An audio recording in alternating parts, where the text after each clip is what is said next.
E 7 dimineața, suntem la Zabola Estate, Transilvania, acolo unde Opel ne-a adus să testăm în România noul Opel Astra.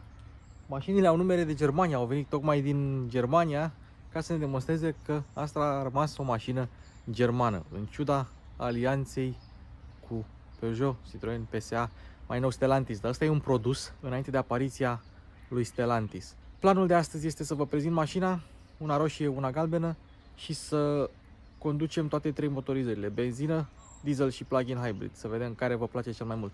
Nu mai lungim, n-am foarte mult timp, așa că dacă vă place ceea ce fac, dați un like sau un subscribe.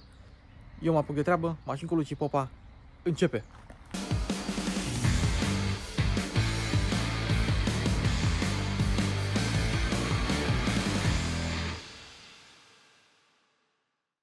Ce mi-ar plăcea să stau și să nu fac nimic, dar îl avem pe Astra. Hai să începem cu prețurile. 22.700 de euro cu TVA inclus pentru versiunea de bază, 1.2 PureTech, 110 cai putere, transmisie manuală, echipare de bază Astra. Sunt mai multe echipări: Astra Edition, Business Edition, Elegance, GS Line și Ultimate. Și Ultimate este construit pe baza lui GS Line. O versiune plug-in hybrid pleacă de la 36.000 de euro. Asta, un Ultimate plug-in hybrid, 44.000, așa cum o vedeți, mai scazi 5.000 cu rabla. Interesant este că mașina este, să zicem, cu 3000 și ceva de euro, nu, la echipări echivalente cu 9000 de euro mai scumpă decât un diesel. În 9000 de euro vin 400 de milioane, 40.000 de lei, bani pe care tu ți amortizezi pe perioada cât ai mașina. Dacă o încarci acasă și mergi pur electric, cei 60 de kilometri, 60 și ceva de kilometri spre 70 cât zice Opel că faci. Părerea mea. Hai să vedem cum arată noua Astra din față. Nu o să vă arăt luminile pentru că am pregătit mai târziu o bucată unde arăt toate luminile noaptea și arată demențial. Chiar recomand să vedeți. Acum, faruri Matrix LED, IntelliLux, dacă vrei Eco LED, acelea vin în standard, ceață LED, avem grila neagră, bara neagră, dar diferă. Versiunea de bază nu o să aibă această bară. La GS Line și la Ultimate, dacă ai un fel de Black Pack, o să ai și sigla neagră, camera 360. Și hai să vă arăt, hai să pornim de aici, da? Pornim de aici, vedeți? Ne ducem pe capotă frumos, ne ducem la antena de aici din spate și ne oprim aici. Deci un artificiu de design ce trece pe toată lungimea mașinii. Încă o chestie ce am observat. Vedeți aceste nervuri. Doar versiunile care au trapă panoramică au aceste nervuri. GS Line-ul de acolo, care nu are trapă, de fapt nicio mașină care nu are trapă, că am văzut, avem mai multe Astre pe aici, nu are aceste nervuri. Și mai avem tot felul de nervuri pe aici, o dată așa și o dată aici în spate, avem niște umeri frumos sculptați. Și mai avem chestia asta, care este luată de la prima generație de cadet modern. Și mai avem aici, ia uite, securea, vum, vum, care se vede mai ales în versiunile cu plafon negru. S-au chinuit un pic la design. Noi avem mașinile de ieri, am venit cu ele până la Covasna. A fost vremea urâtă, s-au murdărit puțin și aici n-am avut spălătorie, deci dacă vedeți că mașinile sunt un pic murdare, nu vă faceți griji. Hai să vedem. Avem eleron în care e integrat al treilea stoc de frână pe care l-ați văzut. Avem și prelungiri aerodinamice laterale. Mașina are un coeficient aerodinamic de 0,28, exact cât are și fratele Peugeot 308. Luneta este destul de lată, nu e foarte înaltă. Ștergătorul, în consecință, nu este nici el foarte mare. Emblema Opel poate fi neagră, poate fi argintie, inscripția Astra la fel. Și portbagajul se deschide de aici, prin siglă. Și la prima vedere nu-ți dai seama, pentru că fulgerul Opel depășește cercul de deschidere, cum s-ar spune. Piano black. Aici jos nu vă mai arăt cum sunt luminile sau nu vă spun ce sunt, pentru că le-ați văzut deja. Camera spate nu avem deloc, absolut deloc guri de evacuare false. Avem o țeavă pe partea dreaptă, iar dunga de pe capotă se termină abia aici. Băi, ce element de design! La ce s-au gândit? Fix acolo unde nu se uită nimeni niciodată. totuși i-au pus acest detaliu pentru cei pasionați. Reflectoare pe stânga-dreapta și cam așa arată Opel Astra în ansamblu. Aici avem jante pe 18, poți avea de 16, de 17 sau de 18. McPherson pe față, discuri ventilate, diferă diametrul în funcție de motorizare pentru că plug-in hybridul e și un pic mai greu. Cu anvelope Michelin Michelin Primacy 4. Și o să mă auziți pe mine spunând la proba de condus că sunt Goodyear Efficient Grip. Asta pentru că sunt nebun. La modelele PSA sau ramura PSA a celor de la Stellantis, dacă ai cheia în buzunar, ia stai să arătăm și cheia dacă tot suntem aici. O cheie pe care ați mai văzut-o la modelele Peugeot, Citroen, DS și Opel la mine pe canal. Însă dacă ai cheia în buzunar și te apropii de mașină, ia să vedem, mașina se descuie. Tu ai keyless. Hai, sunt curios că Peugeot 308 n-are pe dreapta. Să vedem dacă are Opel Astra pe dreapta. N-are. Deci, frați, până la moarte. Deschidem ușa. Hai să facem un test de sunet. Bum. Bum. Așa se aude ușa când are sticle în ea. Sticle, cabluri AC, brice și carice. Foarte spațios buzunarul din ușă. Material moale, imitație de piele aici. Avem materiale moi aici, Alcantara aici. Și aici alt material care vrea să imite fibra de carbon. E un plastic destul de ok. Acum, ce merită menționat de spus aici? De aici se reglează oglinzile, dar și head-up display-ul, dacă vă vine să credeți. Aici suntem în modul head-up display și îl reglezi. Oglindă stânga, oglindă dreapta, pliere oglinzi și head-up display. Foarte tare. Hai să mergem și în spate. Așa se aude și în spate. Scaune dat la maximum în spate, nu vă faceți griji. Scaunele sunt date la maximum în spate ca să pot eu să filmez. Așa. Material moale, Alcantara, material tare. N-ai cum să pui material moale și în spate și să ai și Alcantara și imitație de piele. Buzunarul decent pentru un loc spate și ce ai locul aici frumos. Tuc, tuc, tuc, tuc. Și cam așa sunt ușile și fețele de uși. Dacă tot sunt aici, să vă zic acum, înainte să uit. Parbriz încălzit poate fi cumpărat cu trapă. De ce e important acest lucru? Pentru că la 308 nu poți să-ți iei parbriz încălzit și trapă în același timp. E cam greu să focalizez, dar avem geam dublu laminat. De asta e așa de bine antifonată mașina. Și hai să vedem dacă are geamuri cu protecție. Are și geamuri cu protecție. În spate avem geamuri simple, dar cu protecție și acestea. Și avem și al treilea geam aici, frumos integrat în ușă, tocmai ca să aibă loc acest artificiu de design în spate. Și apropo de ușă, sistemul clasic de închidere al ușii pentru modelele care aparțin ramurei PSA. Eu ziceam concernului PSA, acum ramura PSA concernului Stellantis. Înțelegeți după ce vreau să zic. Da. Deci simplu, da? Vrei să o închizi, nu mai vrei să o împingi, faci așa. Și ușa se închide. Ha! Dacă vrei să intri în mașină cu... s-a oprit. Dacă vrei să intri în mașină cu motorul pornit, ia să vedem. Mai merge? Ia. Toate sunetele din Opel Astra nu sunt deranjante, așa plăcute. Tiriu. Apropo, după ce oprești motorul, mai merg geamurile un pic. E normal. Însă, ia fiți atenți aici, ca la Peugeot 308, dacă închizi ușa, vedeți? Te avertizează că ai închis ușa, se schimbă sunetul, se schimbă pattern-ul. Ai ajuns la hotel sau la castel, ai uitat geamurile deschise, aoleu, ce mă fac? Ia să vedem. Geamurile și trapa. Se închid și se închide și trapa. Dar nu cred că se deschide trapa dacă... Opa! Trapa nu se închide de tot. Ba da.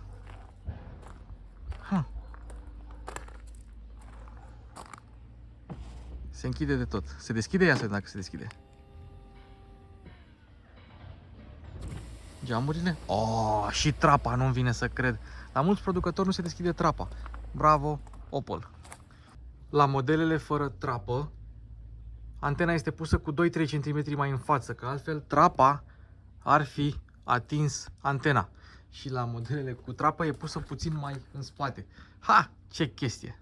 Reluăm. Dacă vrei scaune, ia-ți scaunele certificate AGR din piele sau nu.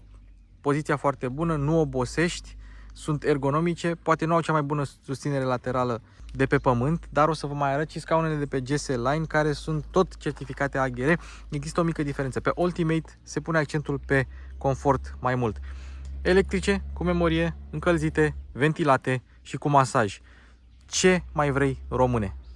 Dacă a venit Gabi de la Cuși despre mașini cu asta, care este diesel și nu are blackpack pe ea, adică este Ultimate, emblemă în culoare argintie, ornamente cromate și siglă.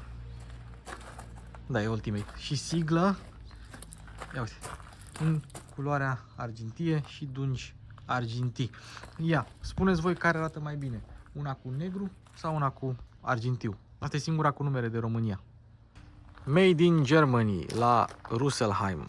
Acum, de ce avem bușonul pe partea stângă? Nu avem bușonul pe partea stângă, este portul de încărcare pentru versiunea plug-in hybrid. Ia uite-o, Type 2 se încarcă la 7,4 kW. O să mai revenim cu detalii ceea ce privește motorizările când le conducem pe toate fiecare. Pe dreapta se află bușonul de încărcare, bușonul de benzină, care se deschide de la buton. Deci țineți minte acest lucru. Tara! Și avem așa, la benzină 52 de litri rezervor, la diesel 52 de litri rezervor cu încă 12 de AdBlue pentru 1.5 Blue HDI și la plug-in hybrid 40 de litri. Deci are cel mai mic rezervor plug-in hybridul. Și așa se întâmplă la multe modele, nu numai la Opel Astra, adică la majoritatea rezervorul la plug-in hybrid scade, pentru că ai nevoie de spațiu să pui bateria. Și ca să vedeți cât de similară este această mașină cu Peugeot 308, au același coeficient aerodinamic, aproape aceleași dimensiuni, ampatamentul este identic, portbagajele sunt aproape identice, au aceeași greutate la kilogram. Și apropo de greutate, versiunea pe benzină manuală 1341 de kg, diesel automat 1438 de kg, deci aproape 100 de kg în plus, și varianta asta plug-in hybrid 1678 de kg, ca să vedeți cât adaugă un plug-in hybrid.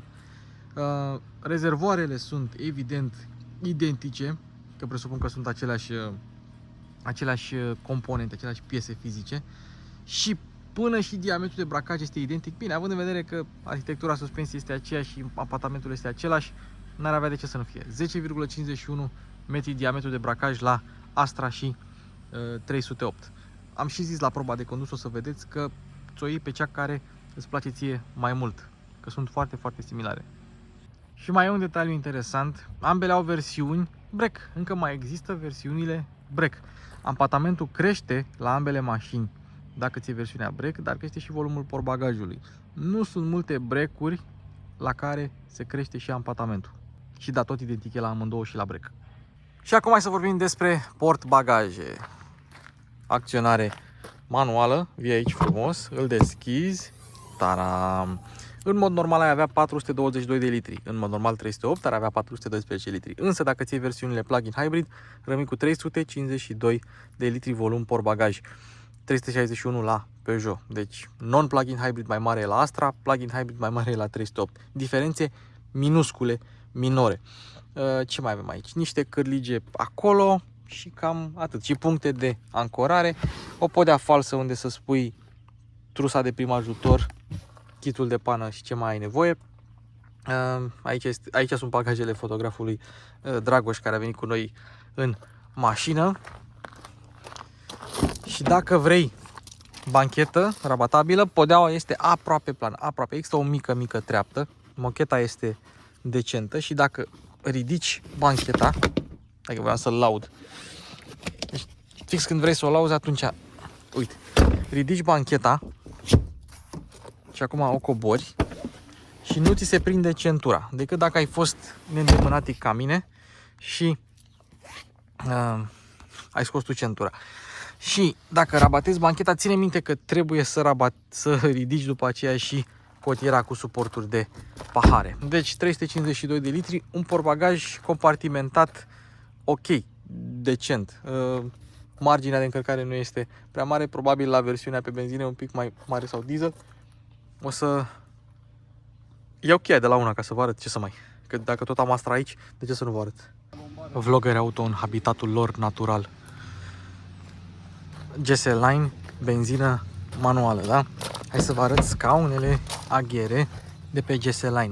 Mult mai pronunțate decât la Ultimate, dar evident reglaj manual, tapiserie textilă. Noi avem versiunea asta, plug-in hybrid Ultimate cu piele, și mai există asta diesel plug-in hybrid, diesel cu AGR, dar reglaj manual și aici Alcantara și o parte de imitație de piele ecologică, cum vreți să-i spuneți. Deci acestea sunt 3 tipuri de scaune pe Opel Astra. Avem scaunele GS Line AGR, Ultimate AGR fără piele și Ultimate AGR cu piele și reglaje electrice și așa mai departe. 3 tipuri de scaune total diferite, deși culmea nu pare mare diferență între AGR fără piele și AGR, ba da, e și GS Line. Deci scaunele de GS Line clar mai sportive, însă eu am stat în asta, foarte confortabile și scaunele acestea, acelea sunt exact ca astea, doar că nu sunt de piele. Și evident mai sunt și scaunele de bază. Câte scaune pot încăpea într-un Opel Astra? Și acum, așa, portbagajul. Avem podea falsă aici, doar că toate portbagajele sunt pline, că de aia suntem în deplasare. Toate portbagajele sunt pline. Aici avem podea falsă. Podeaua falsă se montează acolo. Portbagajul este mai adânc, se vede că este mai spațios. În momentul în care rabatezi bancheta la modelele termice cu podeaua falsă ridicată, atunci ai margine, ai podea plană de încărcare. Avem un mic Șunescu în mașină. Moment oportun să spun că am greșit. Asta e mai aerodinamică decât Peugeot 308. Are 0,27 coeficient și Peugeot 308 are 0,28. Acum, diferența nu e așa mare, dar sunt anumite elemente care au făcut Astra un pic mai fluidă, să zicem așa. În ceea ce privește ștergătoarele, e o mișcare foarte ok. Dacă mergi cu ștergătoarele, dă-i, deci pac, și în momentul în care se opresc sau dacă dai o singură dată, apropo, dacă tot suntem aici, hai să arătăm și asta, oprește-le, ok, au o poziție fixă în care stau relaxate. Dacă tu le dai în continuu, ele merg, dar nu ajung la final, nu se duc în poziția aia de relaxare. Și cu toate că se tunde iarba, glumesc, și cu toate că mașina este făcută pe EMP2, este a 3-a generație de EMP2, adică folosește oțel de înaltă rezistență, aluminiu, magneziu și materiale compozite. Practic, dacă ar fi fost construită pe vechea platformă EMP2, noua sau vechea Astra ar fi fost cu 70 de kg mai grea. Astra, dacă e în versiunea de bază, nu e deloc o mașină grea, dar uite că a obținut 4 stele la testele de siguranță Euro NCAP, la fel ca și 308.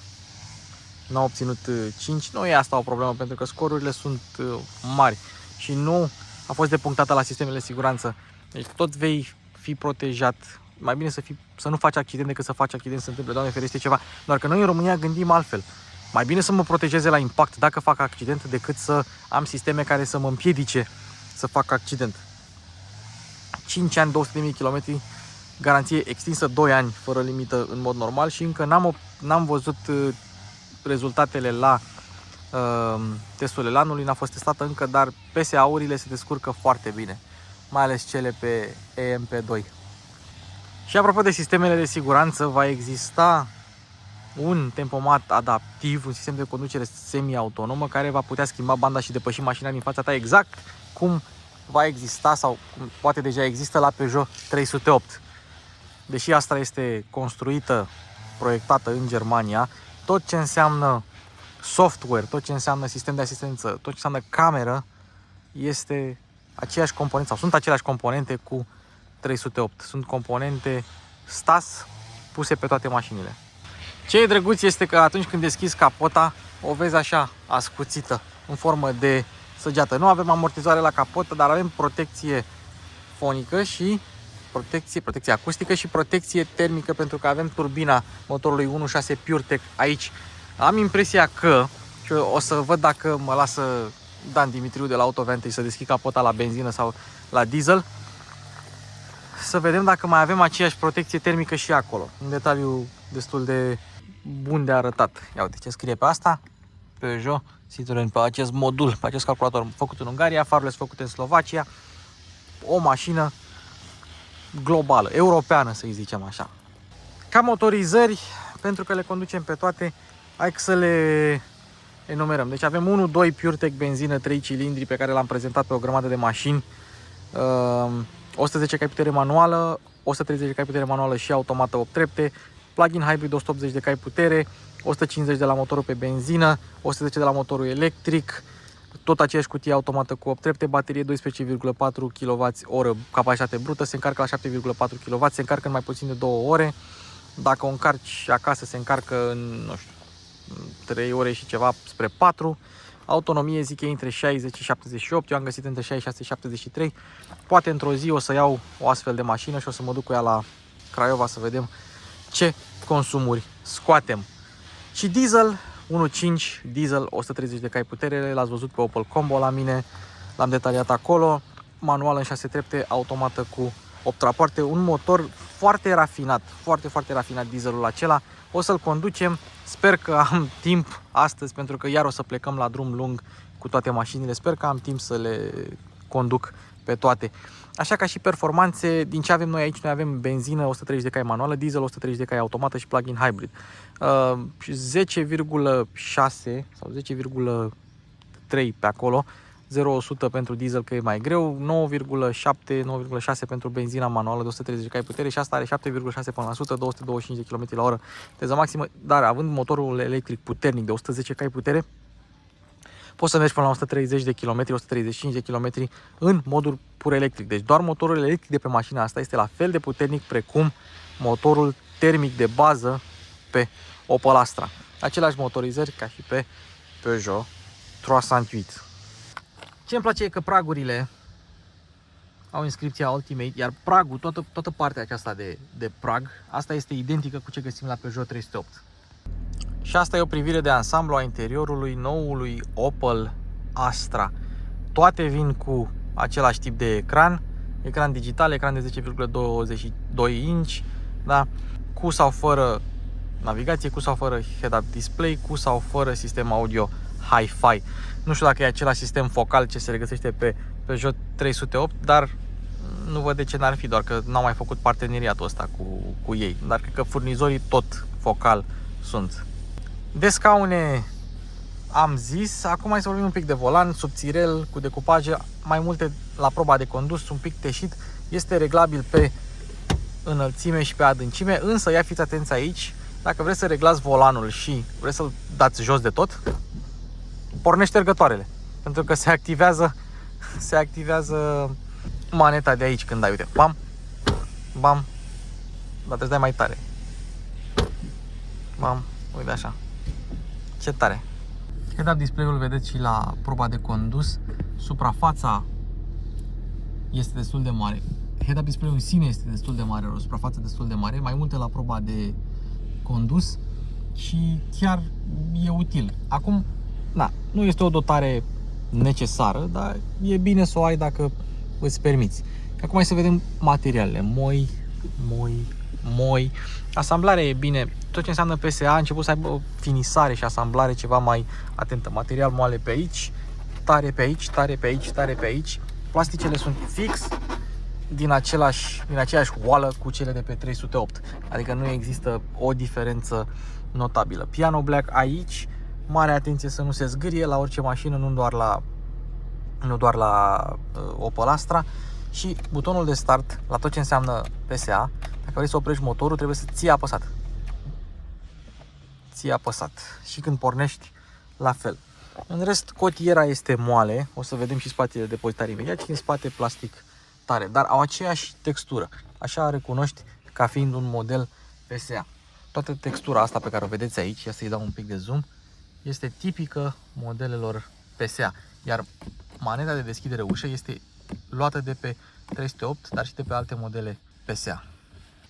Gurile de ventilație la Opel Astra sunt unice, în sensul că avem o gură verticală aici, una orizontală unică aici, două orizontale acolo la pasager. Gurile de ventilație sunt caracteristice acestei mașini. Arată ciudat o singură gură aici în centru. N-arată rău, doar că e o soluție cu care te confrunți rar. De obicei sunt două în față și una la pasager. Și acum hai să ne mutăm focusul pe spațiile de depozitare. Un spațiu de depozitare aici, două prize USB-C, wireless charging și aici tot așa spațiu unde încape un telefon mai micuț, priză de 12V. Evident, diferă în funcție de echipare. Dacă ai transmisie manuală, suporturile de pahare nu mai sunt aici, se află undeva pe aici, unde avem acest spațiu mic de depozitare pentru diversele obiecte, cum ar fi chei. Un telefon mic văd că nu încape acolo și o cotieră care la plug-in hybrid nu este foarte încăpătoare, la modelele termice e foarte încăpătoare, însă Peugeot 308 mai are o găurică la modelele termice, la plug-in hybrid nu, prin care poți să-ți bagi cablul, să-l scoți pe aici, pentru că USB-urile se află în cotieră. La Opel Astra USB-urile aflându-se acolo, amândouă, pentru că la Peugeot avem una aici și una aici. Ei bine, nu mai avem acea găurică. Dar cam așa sunt spațiile de depozitare la Astra și încheiem cu torpedoul care este capitonat. Bun, impresionant. Și nu avem suport de ochelari pentru că avem suport de ochelari aici. Suport de ochelari sau un telefon ceva mai micuț. 12 mini avea loc aici. Uite, are. Dar e făcut pentru ochelari. Alte detalii la interiorul Astrei. Nu avem centuri de siguranță reglabile pe înălțime, dar avem mânere la toate ușile. Interesant. Avem parasolar cu lumină, iluminare LED interioară și această trapă panoramică. E panoramică, nu e ea până în spate, dar e destul de ok, destul de măricică. Și ați văzut că se deschide și din cheie. Și dacă tot suntem la interior și am vorbit de scaune mai devreme, și tetierele se reglează pe 4 direcții, adică și în sus, dar și așa.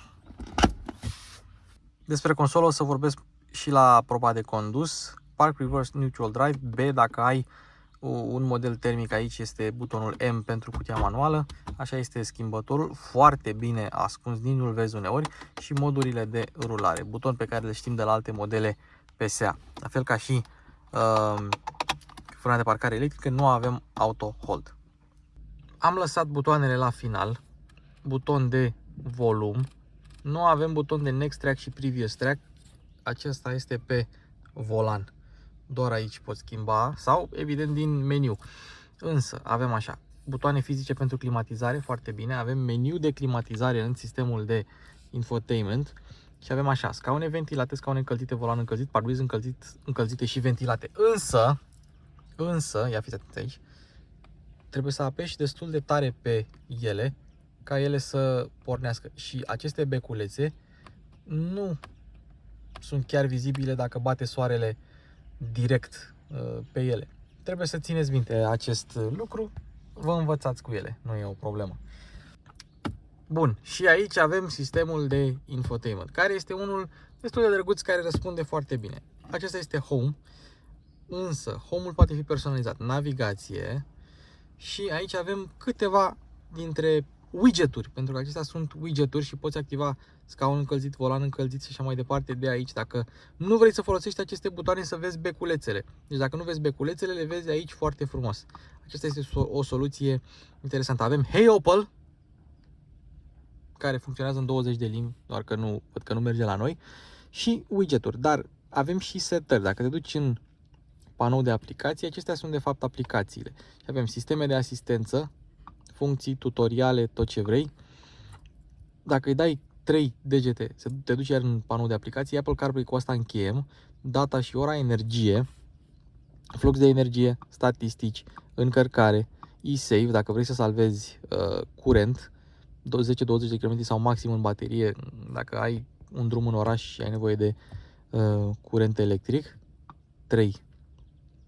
Hey Opel media ați văzut cum e pe widget, navigația mașinii ați văzut cum este pe widget. Acum, dacă mergem pe Home, mergem iar pe Home, avem panoul acesta de aplicații. Telefon aplicat pe Hey Opel, setări, energie, scurtături practic, climatizare, meniul de climatizare, scaune și volan, calitatea aerului, pentru că avem și un sistem din acesta de filtrare al aerului și nu știu de ce la preclimatizare aici, avem și butonul în stânga volanului, nu apare emblema de Opel. Dar oare de ce? Acest Opel este unul dintre primele exemplare ieșite pe partea fabricii.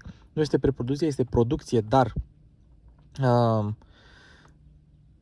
a ieșit printre primele și este posibil ca software-ul să nu fie cel final la asta, deși sistemul primește update-uri over the air.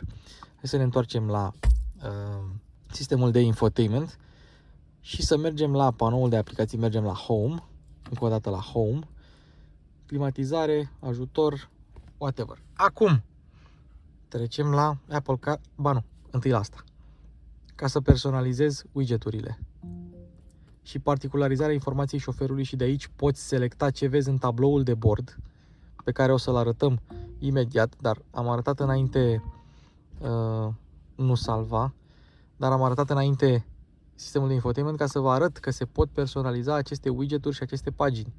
Le poți personaliza, să pui ce vrei tu în ele, ordinea lor și așa mai departe. Da? Ok. Am terminat cu asta. Trecem la Apple CarPlay, avem o scurtătură acolo. Dacă apăsăm pe Home, ne scoate de aici, apăsăm pe Home încă o dată, avem primul widget, prima pagină. Da? Dar dacă ținem apăsat pe Home, te duce în Apple CarPlay. Dacă dai de 3 ori, de fapt ieși pe Home, după aia dai 3 și te duce în meniul de aplicații. Sunt exact scurtături cum găsești la telefon. Încă un detaliu, dacă te duci la setări, te duci la luminozitate, luminozitate interioară și mai departe, audio, vehicul, deci se setează și culoarea, nu, vehicul, iluminare vehicul, ai pentru faruri, acces în vehicul, siguranță, actualizări, servicii conectate. Însă dacă te duci la profil, aici un profil pe care ți-l poți personaliza și ăsta e un Opel Corsa, nu e un Cadet, conectivitate. Dacă te duci la setări, la particularizare, ai așa, culori, culoare ecran, asta e culoarea ecranului, mie îmi place mov, culoare interioară pentru iluminarea ambientală și animații de bun venit și la revedere, animație în tabloul de bord, evident. Iar acum hai să trecem la tabloul de bord care vine în standard, așa cum îl vedeți aici.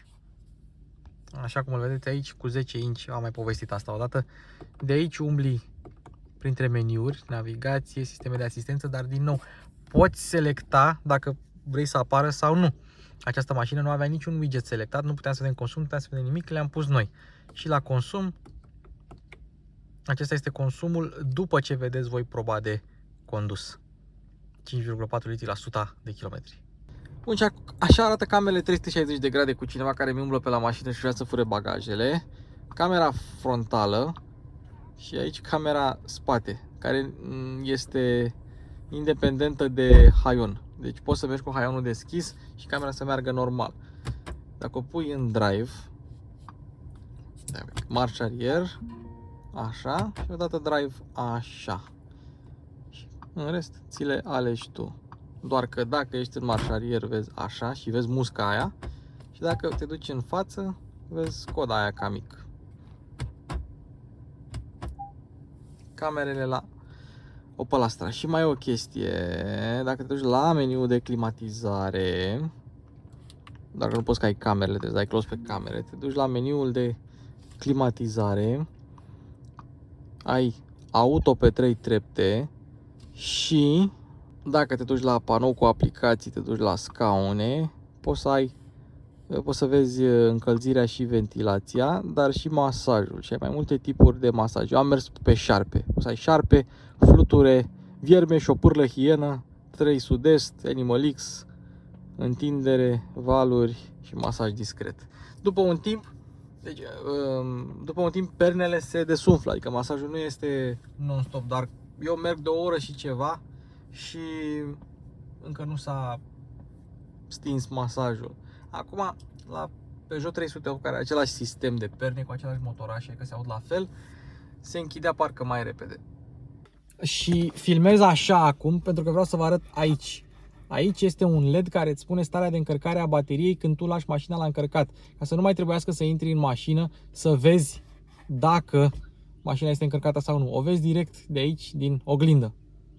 Bun, și am ajuns și în spate. Am pus scaunul din față astfel încât aici să stea o persoană înaltă. Adică eu, dacă stau pe acest scaun, eu nici dacă mă întind, nu ating pedalele.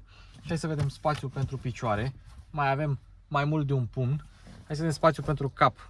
Mai mult de un pumn, deci un pumn și încă vreo 2 degete ar mai fi intrat.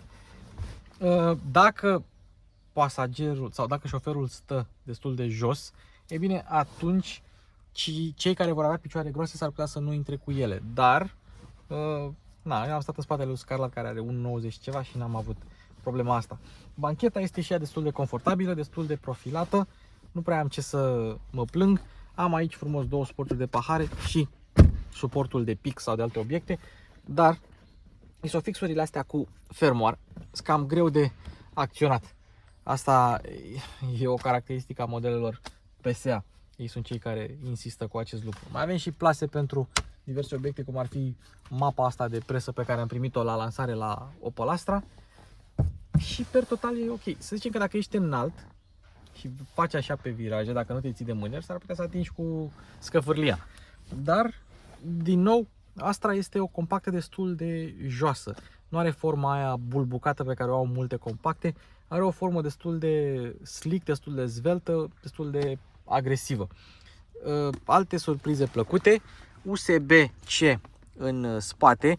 În funcție de echipare nu primești nimic, primești un USB-C sau primești un USB-C cu scaune încălzite cu rotiță. De când am mai văzut scaune încălzite cu rotiță cu 3 trepte. Foarte tare. Deci cam așa este Astra-ul la interior. Și acum, chiar dacă nu se vede, aici sunt vreo 7-8 Opel Astra și un Triumph Spitfire. Hai să filmăm cu noua cameră luminile. Ok, deci aia e a noastră. Hai să vedem Intelliluxul. Uite! Vum! Vum! Vum! Batman, frate. Batman. Văzuși că eu făcui sound effects la ele. Da. Și hai și de aproape să vedem ce se întâmplă cu Intelliluxul, cu Matrix LED-ul. De ce bine filmează ăsta noaptea aici, de mult la cap. Ia, undeva să focalizăm, închidem. Și acum ia. De aproape din față. Ia. Focalizat este. Aha. Hai să vedem și stopurile. Mult mai bună focalizarea pe camera nouă. De asta să vedeți ce vine în octombrie. Ok. A pornit mașina, că n-are baterie. Deci cam așa se vede Opel Astra noaptea. Cu al 3-lea stop de frână acolo. Foarte mișto. Sunt curios care sunt normele europene, care e dimensiunea minimă a celui de-al 3-lea stop de frână. Ia, pune o frână. Așa. Ok. Semnalizează. Ok, deci LED, nu dinamic.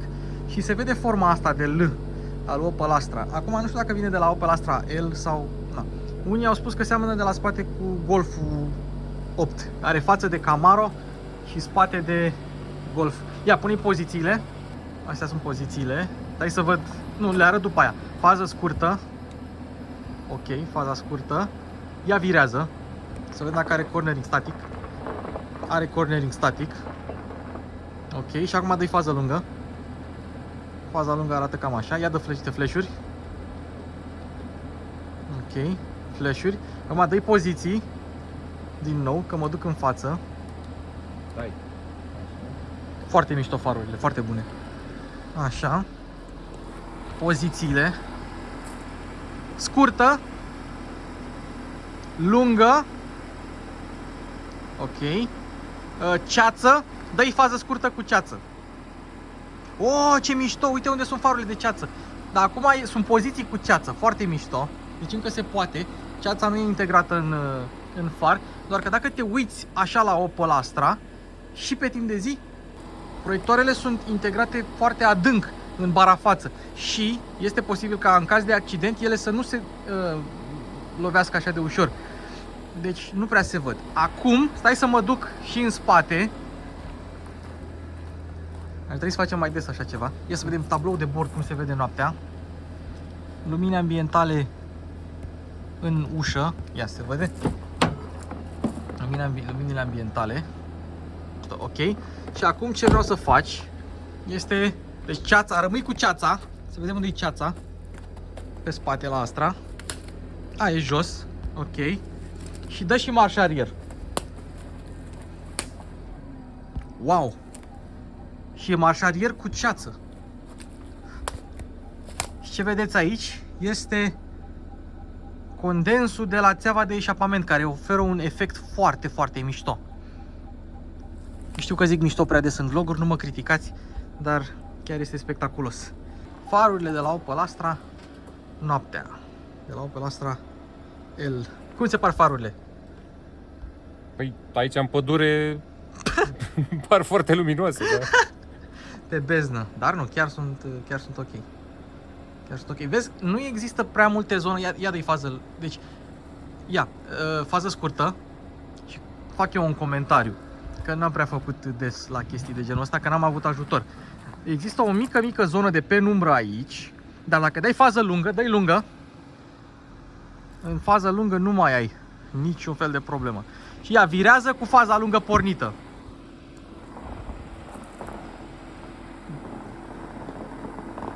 N-ai cornering static pe fază lungă, pentru că se presupune că faza lungă este doar atunci când mergi la viteză mare. Gata! Asta a fost.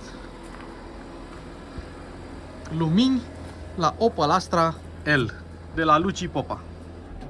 Modul electric indisponibil, rezervă baterie. Da. Păi, dacă am mers toată ziua și am golit bateria, asta a fost rezerva, nu mai avem. Consum 6-8 de când am golit bateria și consum 4-8 în total. Deci asta este consumul mașinii în total. Hai să mergem frumos cu mașinuța. Apropo, poziția la volan asemenea lui DS4 și 308 cu care împarte platforma, joasă și bună. Chiar și eu pot să stau în spate și cu picioarele într-un unghi așa, nu așa cum mai stau eu de obicei, cu picioarele fundul în sus și picioarele în jos. Stau foarte bine, o poziție de cockpit decentă. Bun, suntem pe modul hybrid, în drive fără regenerare. Hai să vedem așa un pic cum merge mașina. Direcția tipică PSA, electrică, ușoară, fără prea mult feedback, dar destul de precisă. De ce spun PSA și nu Stellantis? Pentru că produsele acestea au fost făcute sau au fost terminate cu 10 luni înainte ca Stellantis să existe. Deci astea sunt produse PSA 100% pe platforma MP2, motorizări de PSA și tot ce vrei, dezvoltare PSA. Vizibilitatea destul de ok, însă la toate modelele din EMP2 Gen 3, cum am spus, DS4 308, avem parbrizul înclinat și oglinzile un pic micuțe, dar vizibilitatea e bună în principal.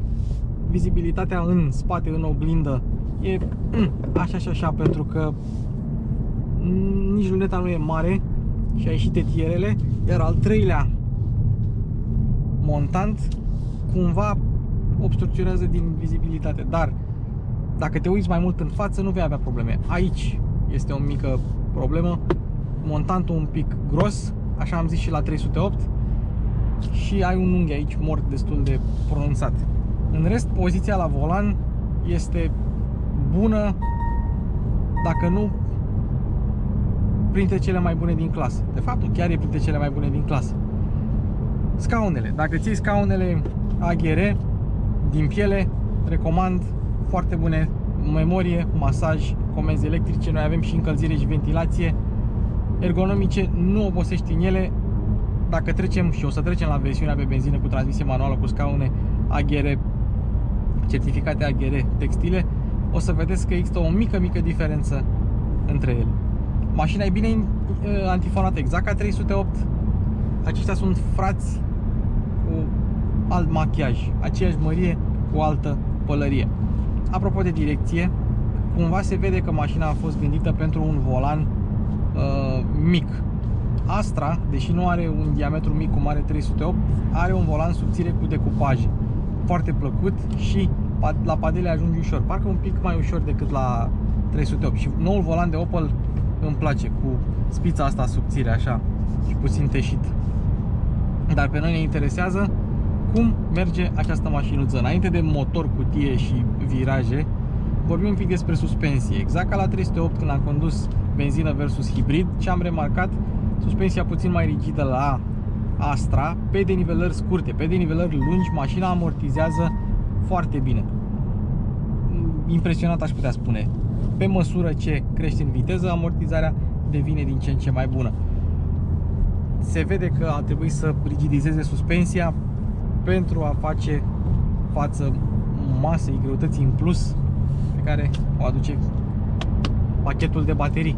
1700 de kg are mașina, aproape la gol, 1678. Cu mine încă 64, cu Dan Scarlat încă câte ai? 90 și ceva, cu Dragoș în spate mai are și el vreo 80, cu rezervorul plin, cu portbagajul plin, deci ne apropiem de 2 tone, Destul de mult. Da. Dar nu așa mult.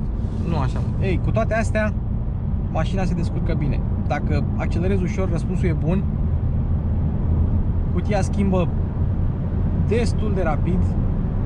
180 de cai putere, 360 Nm combinați, îi simți.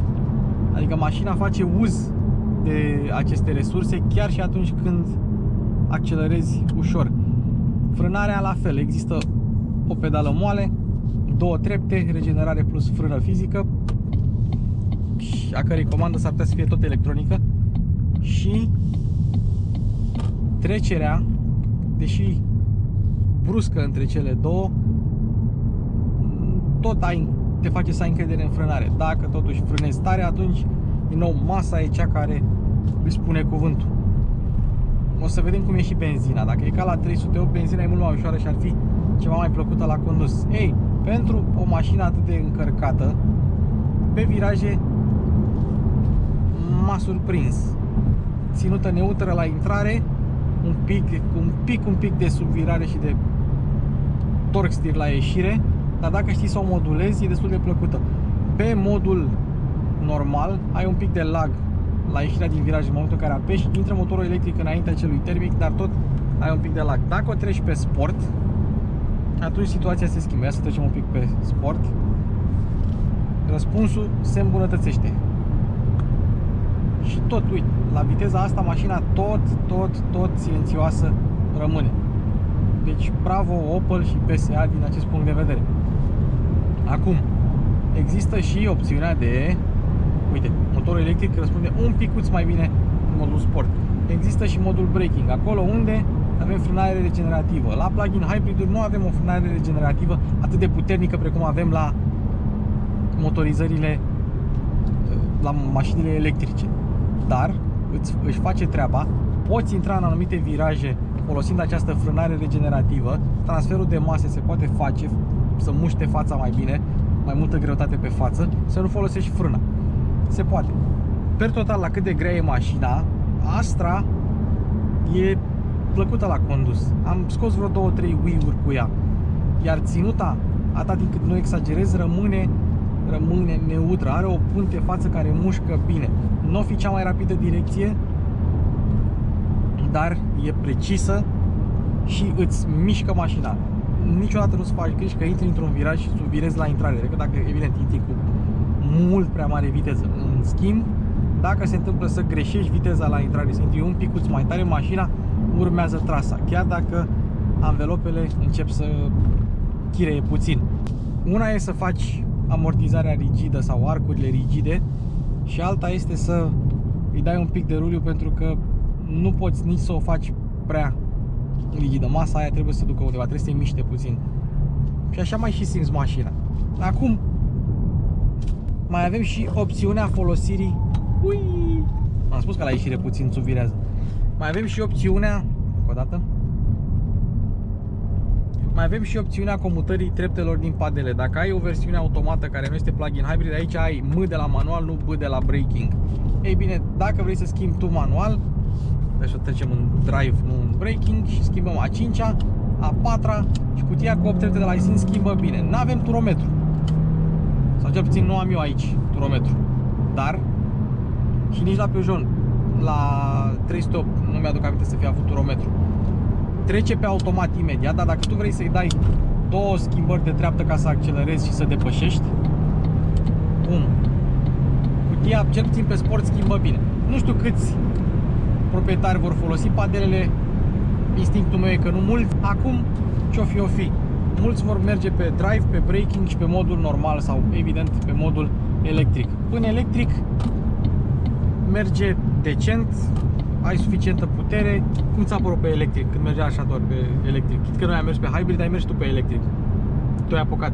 Da, mi s-a părut ok, doar că mi-aș fi dorit într-adevăr să fie un pic mai mult apropiat de comportamentul unui vehicul electric, adică să am modul braking ceva mai frânare generativă, da. Da, frânare ceva mai puternică și poate și un auto-hold, știi? Da. Adică ceva mai apropiat de ideea de one pedal. Da. În rest, excelent. Da. Astra, deci, e ciudat să faci reclamă la încotro, pe aici. E ciudat să faci reclamă la Peugeot atunci când testezi un Opel, dar mașina ia toate lucrurile bune de la 308, adaugă scaunele astea certificate AGR și un comportament dinamic plăcut. Și uite, consumul, deși eu am mers sportiv, dar n-am mers liniștit cu mașina, eu am mers sportiv 4,9 și 6,9 după ce am mers cu bateria goală. Un model plug-in hybrid, după ce îi se golește bateria, el merge în modul hybrid, nu merge în modul termic. Nu devine o termică ce crește baterii după ea. Nu, uite, acum eu merg pe electric. Am mers sportiv, am încărcat bateria. Cred că facem stânga. Da, facem stânga. Acum eu merg exclusiv pe electric. Am motorul termic oprit. Și merge ceva. Chiar dacă aici mi-arată 0 km. Încă n-a pornit termicul. Avem ceva. Oricum există modul prin care poți să încarci bateria în mers, nu recomand, mașina consumă mult. Mai bine o încarci de la o priză decât să o încarci de la motorul termic, pentru că o să-ți consume cel puțin cu 1 litru mai mult. Da, per total, mașina e ok, are aturile sale. Și nu știu dacă se vede pe cameră, dar avem și head-up display, pe care oricum o să-l vedeți în review nu știu de ce vă. Oricum, am plecat de la Veneția de jos și am ajuns la Hoghiz. Deci acum chiar vizităm Hoghizul, pentru că punându-l ca punct intermediar ne și duce prin centrul lui. N-ar fi trebuit să facem stânga, de fapt. Da, nu? Dar nu e problemă, mergem așa frumos să vedem și noi, să-i salutăm pe Hoghizeni. Hai, spuneți voi în comentarii cum se numesc locuitorii Hoghizului. Hoghizi sau Hoghizeni? Hoghiziți? Hoghizieni. I-am furat mașina lui Gabi Nica de la Cuși despre mașini și el nu știe. Stai să vezi ce surpriză o să aibă când o să-și caute mașina și nu o să o aibă.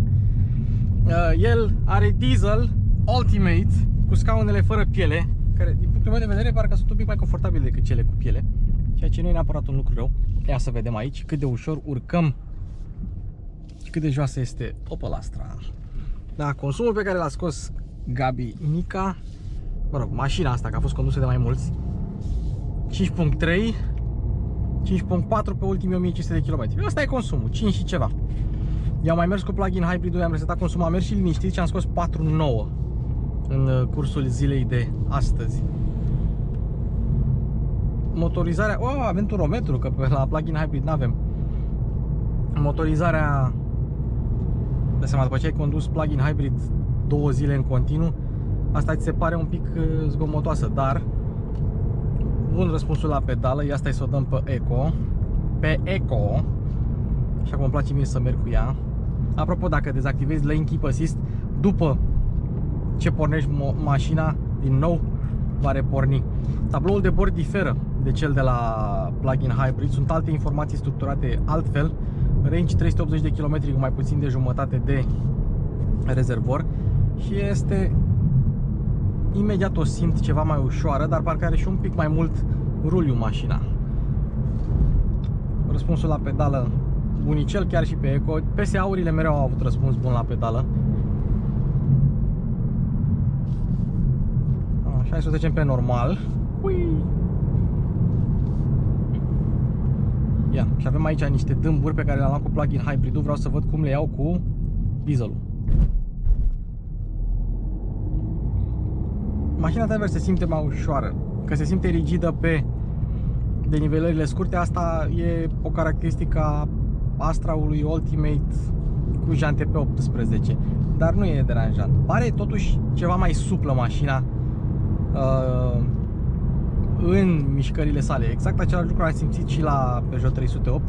Plug-in hybrid-ul care niște kilograme în plus după, niște sute de kilograme în plus după ea. Uite, simte un pic mai suplă, așa mai... Ui. Pedala de frână, ia să întoarcem. Trecem pe sport. Deci pedala de frână are alt răspuns. Normal, e și alt sistem. Ia, pe sport. Tăte! Uite ce nervoasă e pe sport. Deci mașina se schimbă complet pe sport. Dieselul. Trage bine. Reprize bune, mereu în treapta care trebuie să fie. Nu vei avea probleme pe reprize cu asta. Adevăr, după 3000 încolo devine cam zgomotoasă. Asta fiind dieselul, are turometru gradat până la 7000. Are același turometru de pe orice termică. Asta e amuzant. Păi, direcția pare cam la fel. Pare un pic mai grea la diesel decât la plug-in hybrid. La plug-in hybrid probabil au făcut-o mai ușoară ca să mai compenseze puțin pentru acea greutate în plus. Adevăr, da, un pic rigiduță, un pic. Dar scaunele mie mi se par mai confortabile decât cele din piele. Chiar mi se par un pic mai confortabile decât cele din piele. Dacă ar fi să fie, eu pe acestea l-aș alege. Au același reglaj electric, au aceleași funcții, masaj, nu le avem încălzite aici. În momentul de față nu le avem ventilate, pardon, încălzite sunt. Dar în rest, și nici parbriz încălzit. Avem trapă, dar n-are parbriz încălzit, avem head-up display. Bun răspunsul, dacă ești pe sport e bun. Ia să o trecem și pe manual, pe sport și pe manual. A doua. A treia. Dacă ne vrea să ne depășească un Duster și dacă îi dădeam în gură era ilegal. Ia. Patra, a cincea, a șasea. Schimbă bine, ca un orice convertizor. Hai să 8 trepte. E cea mai rapidă cutie. Nici nu cred că își dorește să fie cea mai rapidă cutie. Dar se simte un pic mai suplă. Și probabil că benzina manuală se va simți și mai suplă. Ai mai multă încredere cu asta pe viraje decât ai cu plug-in hybrid. Și diferența este notabilă, adică sunt vreo 250 de kg între diesel și plug-in hybrid. 250 de kg ca și când mai merge cu mașina încărcată. Se duce mașina, a treia, a doua, o trecem pe Eco și o trecem pe Drive. Era pe Drive, nu știu ce vreau să fac. Era pe manual. Trebuie să apeși pe manual încă o dată ca să o dai pe Drive. Dacă o duci în Drive, nu iese din manual. Și încă un lucru. La toate PSA-urile, Peugeot 308, Citroen C4, tot ce înseamnă, în momentul în care tu virezi la 90 de grade, să zicem, și dai drumul la volan, volanul se îndreaptă exact cât trebuie și când trebuie. Iar asta face mașina utilizabilă foarte facil în oraș. În rest, mașina se simte cam la fel. Și dacă tot suntem aici, cotiera este mult mai adâncă, e imensă. Mie îmi încape mâna cu totuși. Ce altă diferență mai avem? Nu mai avem LED-ul aici de încărcare de la plug-in hybrid. În rest, cred că este mașina identică. Chiar este, nu că cred că. Vorbim despre Opel Astra, ultima motorizare din test, manuală, benzină 1.2, probabil cea mai vândută. Tu ce crezi? Crezi că asta va fi cea mai vândută? Da. Eu zic că da. Peste diesel și peste plug-in hybrid care... Păi probabil, pentru că multora le e teamă să-și mai cumpere diesel. Și cea mai bună opțiune și eficientă financiar, asta rămâne. Ce am observat? Primul lucru pe care îl observ o persoană scundă care se urcă din Opel Astra cu transmisie automată în Opel Astra cu transmisie manuală este că eu trebuie să stau mai aproape de bordul mașinii ca să pot să ajung și la ambreiaj. Pe când înainte puteam să am o poziție la volan joasă și destul de depărtată, cu volanul tras la maximum spre mine. Acum volanul este un pic spre bord, nu foarte mult, dar scaunul este semnificativ mai în față, dar la prima vedere. Scaunele sunt tot AGR-uri, dar nu sunt scaunele de Ultimate, doar că acum după ce am stat în ele, după ce am stat în dieselul Ultimate care avea toți scaune AGR, cei drept, astea sunt cu reglaj manual, nu sunt electric, sincer să fiu, nu prea văd mare diferență între scaune, nici ca susținere, nici ca și confort. Oricum, îmi mențin părerea conform căreia scaunele non-piele, da, astea sunt doar textile pe GS Line, pe Ultimate erau jumătate piele, jumătate Alcantara.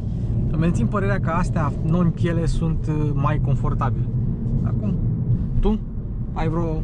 Nu știu, alea de piele de mai devreme aveau masaj, deci... A, lasă. Da, masajul e altă mâncare de pește, dar așa că... Da, sunt și eu cred că sunt mai confortabile și oricum sunt mai aderente și mai puțin sensibile la transpirație, la... Cum e cutia manuală? Hai să vedem. Deci ambreiajul este ușor, mai precisă decât la alte PSA-uri cutia de viteze, însă nu știu ce s-a întâmplat acum în industrie. Schimbătoarele mici, ergonomice, au fost înlocuite cu niște butucane din astea, că și la Golf 8 tot butucană din asta ai, știi? Doar că uite cum e pus ștanța e de la ăla mic, știi, de pe vremuri.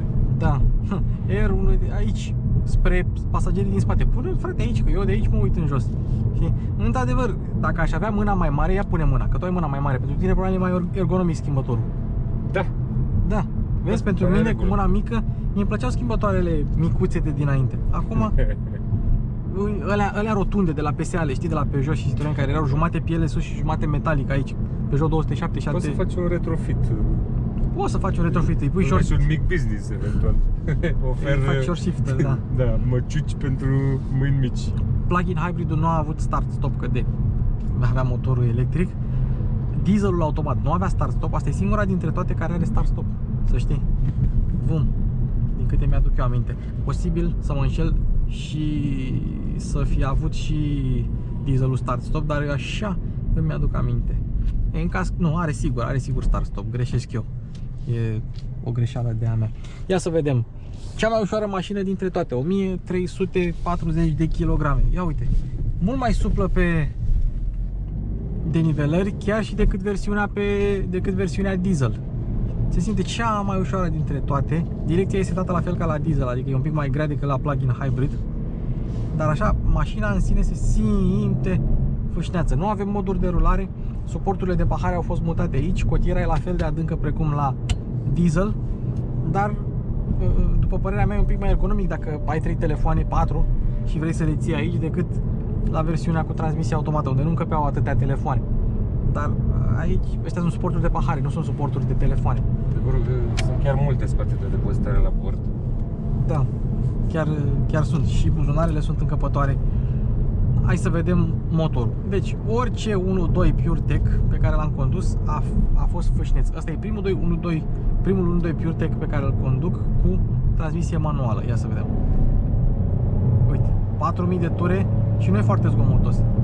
Iarăși, mașina e antifonată bine și iarăși motorul în sine nu este foarte zgomotos și zumzetul ăla de 3 cilindri nu e deloc deranjant.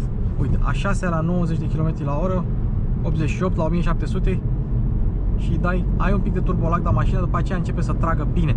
230 Nm pe benzină, 320 Nm pe diesel, că am uitat să zic, 130 de cai putere pe amândouă. Evident, diferă transmisia. Și dacă la diesel turometrul era gradat până la 7000 și am zis că l-au luat de pe benzină, nu, benzina e gradat până la 8000. Dar inițial când te uiți la turometru nu prea știi unde ești, 2000 și un pic, dar ai turometru acolo unde nu te-ai aștepta să fie. Tu tot la dungă te uiți, că aia îți distrage atenția, nu indicația scrisă, să zicem. Dar na, depinde de preferințe aici. La automată nu-ți pasă. Ia să vedem. Hai să facem o depășire, să vedem cât de forțoasă e, pentru că pe reprize motorul ăsta mănâncă pământul, pe orice l-am condus. Chit că vorbim de valeta de 110 cai, de 130 de cai sau de 155 de cai putere, dar vine un tir din față și nu putem să depășim. Uite, hai să vedem. 2000 de rotații pe minut, între 5-a, pardon, blană. Avem și pastilă de kickdown, deși nu e nevoie. Și uite, mașina începe să tragă, să tragă și să tragă. Și în momentul în care prinde niște zvâc, n-ai treabă. Și asta a fost cu motorul subturat. că dacă facem o depășire cu mașina în plaja asta de cuplu, nici măcar nu trebuie să ai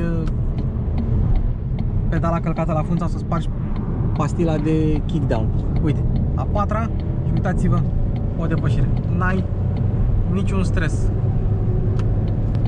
Mașina urcă și asta e chestia, că urcă bine pe măsură ce îi dai. Patra, a cincea. Și la viteza asta e bine antifonată, nu trebuie să urlu. Acum, într-adevăr, dacă e să te duci pe viraje cu ea, asta se simte ceva mai suplă. Pare că are un pic mai mult ruliu, dar direcția e mai grea decât la plug-in hybrid. Cam acestea sunt diferențele și sincer să fiu, cam acestea erau diferențele și dintre Peugeot 308 benzină versus plug-in hybrid. Bă, Dane, cam asta a fost clipul. Noi ne îndreptăm spre casă. Cele 3 Opel-uri, Astra, benzină, diesel, plug-in hybrid. Dă-mi o concluzie la Opel Astra, ca să nu zică lumea că uite, eu o laud, că nu știu ce, că... Zi o concluzie la Opel Astra. Măi, sunt curios să merg cu mașina asta pentru că chiar am senzația că e cel mai bun pe suspensie decât versiunea plug-in hybrid. Chiar e mai ușoară și mi se pare că amortizează mai bine. Este antifonată foarte bine. Consumul este foarte bun, cel puțin la plug-in hybrid și la această versiune, și bănuiesc că e implicit și la diesel. Există diesel, ceea ce pentru mine e un avantaj, iar din punct de vedere stilistic, sincer, arată bine, arată diferit, te scoate puțin în evidență. E binevenită schimbarea pe care a adus-o Opel. La interior îmi place stilul minimalist. Pentru mine această planșă de bord, să spunem așa, are prea mult piano click. Cam asta ar fi singura critică veritabilă și nu știu, sunt curios să merg și eu cu dieselul, că n-am mers. Am înțeles. Scaunele excepționale, luminile într-adevăr, cum ai atragi tu atenția, foarte bune. Da, mă rog, suferă de ceea ce suferă fiecare mașină acum, de prețuri în creștere. Da, asta chiar că e o suferință. Nu e vina lor. Da, toată lumea face asta acum. Am uitat să zic de schimbător, că ok, nu e chiar cel mai precis din industrie, dar are o cursă scurtă, mai scurtă decât te-ai aștepta. Și da, e destul de ușor să faci rev matching, doar că neauzind motorul nu prea știi când să schimbi, ce să schimbi, la ce turație să schimbi. Uite, suntem între a 6-a, da? A 5-a, a 4-a, a 3-a. Nu auzi motorul, nu nimic, tu schimbi în gol aici, că el se aude la fel. Știi, n-ai niciun feedback din ăsta și nici din partea ambreiajului, nici din partea mașinii. E interesant. Te deconectează puțin la schimbare de treaptă. Și dacă tot am ajuns la capitolul consum și ai zis tu de consum, când am plecat am avut 640 de km range. Ia stai, am resetat eu tripul, ba nu, ăla era tripul 1, după 24 de km, 5,5 litri la 100 de km. Și consumul mașinii real după 600 de km, tot pe traseul acesta, 6,7. Eu zic că e un consum extraordinar, având în vedere că mașinile au fost omorâte. Apropo, asta e mașina lui Micșunescu și a lui Dan de la Autovantage. Deci ei au mers cu ea și noi le-am furat-o. Și ei au furat-o pe a noastră, implicit. Da, exact. Au furat plug-in hybrid-ul. Gata. Dan, unde trebuie să se aboneze lumea? La mașini cu Popa Lucian. Luci Popa. Așa, mă. Și ce revistă trebuie să citească? Top Gear întotdeauna. Top Gear întotdeauna. Gata, asta a fost. Like, share, subscribe, mersi. Și love. Și love.